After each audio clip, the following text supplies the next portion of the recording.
I was doing well, but then I got a job at the Library of Congress, dealing again with Middle Eastern Arabic books and that field. And that was an amazing job. And before long, it became a full-time job. It was a 40-hour week. And before long, I also came across writings in Arabic that were written by Osama bin Laden and Ayman Zawahiri, Al-Qaeda.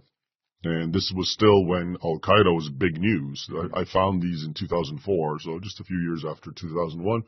And what was interesting about these writings in Arabic is they were completely different than what Al-Qaeda had been sending messages to the West saying. So previously, Al-Qaeda's message was, we attacked you because you attacked us first. It's all about reciprocal treatment. You've done this, that, and the other thing. Israel, you and Israel are torturing everyone. Colonialism, crusades, what you people have done to us. So the whole narrative was this big, long grievance mantra. Okay, even at one point he was complaining that the U.S. didn't sign on to the Kyoto Protocol, believe it or not, about the environment. Yeah, specific. Yeah, he actually mentioned that. So those were the messages that were being disseminated to the West, and the media, Western media, was helping because they want to show you what the other side is saying.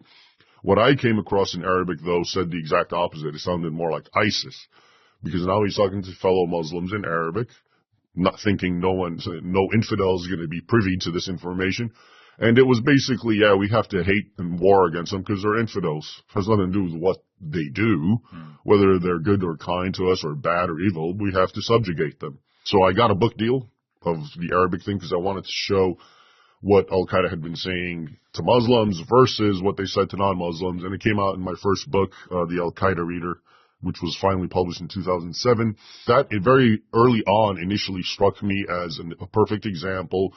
I came from, again, academic background studying history, so I was very much interested in jihad and crusades. But when I came across the Al-Qaeda thing, I believed originally what they were saying, which is, we're doing this because you've done this. So when I read in Arabic what they were really saying and how they were referencing history to solidify their point and talking about, yes, we are the nation of the jihad, et cetera, I thought that has stayed with me really since from then to now. And so one of my writing missions is just to show the continuity, the true continuity between Islamic hostility for the West, past and present, and also all the many lies that permeate it, past and present, because we have the same examples of deception and lies and all that sort of thing going on. I want to, on that point, because I spoke last week at the European Parliament about the Islamification of Europe, and an imam was there sort of giving the other side, and he said, no, what infidels really means, and I'm sure you know where this is going, is it's just sort of non-believers, but even atheists are fine as well, so it's not actually Christians and Jews and so on. I imagine you'll dispute that.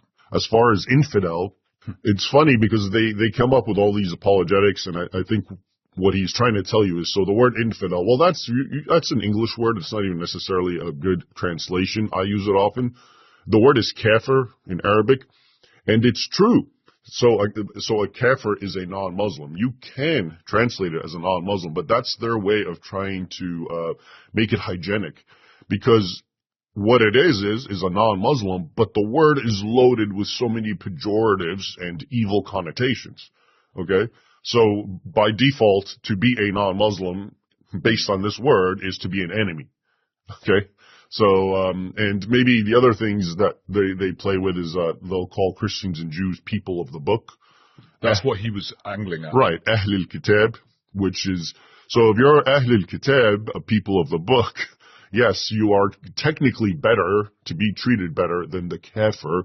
But it's not a whole lot better. The kafir is you submit, convert to Islam, or die. That's it. The Christian and the Jew is submit, become Muslim, or fine, keep your religion, pay tribute, and be a second-class citizen, and or more like a third-class citizen, if you really understand it.